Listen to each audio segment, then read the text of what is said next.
Sconfitta dell'Imperia con un Casale che quest'oggi si è dimostrato veramente aggressivo fin dai primi minuti. Lorenzo, parto da te, che partita hai visto?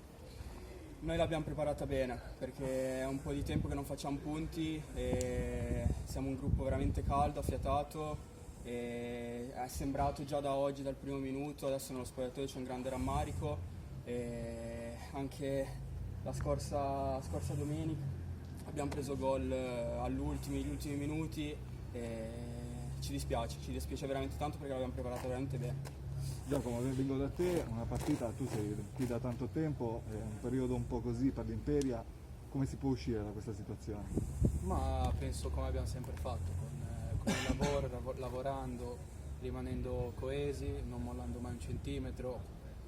Noi ci proviamo, poi la domenica il calcio è fatto di episodi e può capitare.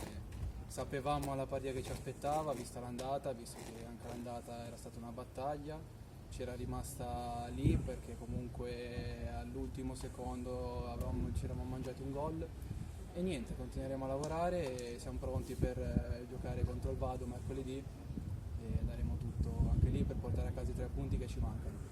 Lorenzo, torno da te, proprio col Vado, una partita estremamente difficile perché comunque il Vado sta cercando di salvarsi, ma allo stesso tempo voi state cercando dei punti per appunto invertire questo trend. Assolutamente, noi sappiamo che il Vado è una gran società, una bella società, è fatta di gente unita comunque, ma come sempre, come abbiamo iniziato il campionato, non abbiamo paura di nessuno e mercoledì andiamo a Vado prendendoci 3 punti. Grazie. Giacomo, quest'anno hai avuto meno presenze rispetto all'anno scorso, quindi un po' di sofferenza a livello personale c'è, ma bisogna sempre sostenere i compagni. Com'è la partita dalla panchina? Com'è stato purtroppo oggi? Ma è sempre duro stare in panchina e penso che a nessuno piaccia, meno che a me.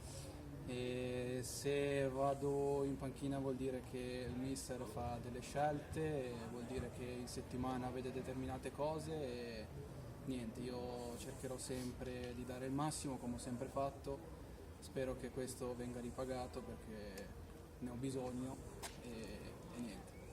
Va bene, grazie Giacomo. Lorenzo, complimenti per i gol di oggi. Grazie mille, Alla prossima. alla prossima.